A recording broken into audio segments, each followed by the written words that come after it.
দীর্ঘ প্রতীক্ষার অবসান। অবশেষে আনাল ভাঙলেন বলিউড কুইন ক্যাটরিনা কাইফ। ২০২৫ সালের নভেম্বরে মা হওয়ার পর থেকে যাকে এক নজর দেখার জন্য চাতক পাখির মতো অপেক্ষায় ছিলেন ভক্তরা, সেই ক্যাটরিনা ধরা দিলেন ক্যামেরায়। তবে শুধু তিনি নন, তার সাথে থাকা এক বিশেষ ব্যক্তি উস্কে দিয়েছেন নতুন গুঞ্জন।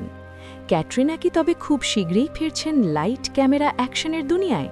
বিস্তারিত থাকছে প্রতিবেদনে। মুম্বাইয়ের ব্যস্ত রাস্তায় হুট করেই লেন্সবন্দি হলেন ক্যাটরিনা কাইফ।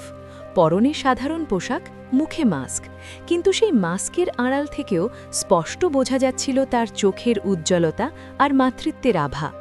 ভক্তদের দেখে হাসি মুখে হাত নাড়তেও ভুললেন না এই অভিনেত্রী। তবে সবার নজর আটকে গেল ক্যাটের পাশের সিটে বসা যাত্রীর দিকে। তিনি আর কেউ নন, ক্যাটরিনার দীর্ঘদিনের ফিটনেস ট্রেনার ইয়াসমিন করাচিওয়ালা। আর এই দৃশ্য ঘিরেই এখন নেটপাড়ায় শুরু হয়েছে তোলপাড়। নেটিজেনদের প্রশ্ন, সন্তান জন্মের মাত্র কয়েক মাস পরেই কি তবে শরীরচর্চায় মন দিলেন ক্যাট? টাইগার গার্ল কি তবে নতুন কোনো ধামাকা নিয়ে পর্দায় ফেরার প্রস্তুতি শুরু করে দিয়েছেন? ২০২১ সালে রাজকীয় বিয়ের পর থেকেই ভিকি ক্যাটরিনা জুটি ছিলেন আলোচনার কেন্দ্রে। গত বছরের ৭ নভেম্বর তাদের ঘর আলো করে আসে এক পুত্র সন্তান। মা হওয়ার পর ক্যাটরিনা সোশ্যাল মিডিয়ায় লিখেছিলেন, আমাদের জীবনের সেরা অধ্যায় শুরু হতে যাচ্ছে।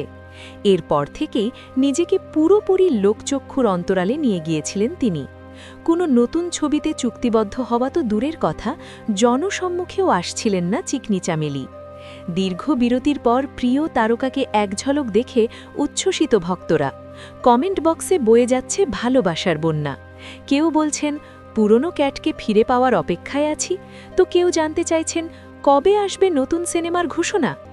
করণ জোহরের চ্যাট শো থেকে শুরু হওয়া সেই রূপকথা এখন বাস্তব। মা হওয়ার পর ক্যাটরিনার এই নতুন অবয়ব আর ফিটনেস ট্রেনারের সাথে তার উপস্থিতি ভক্তদের মনে আশার আলো জাগাচ্ছে। যদিও কামব্যাক নিয়ে এখনও মেলেনি কোনো আনুষ্ঠানিক বার্তা, তবুও রূপালী পর্দায় ক্যাটরিনার রাজকীয় প্রত্যাবর্তনের প্রহর গুনছেন কোটি ভক্ত। বিনোদন জগতের সব খবর সবার আগে পেতে আমাদের সাথেই থাকুন।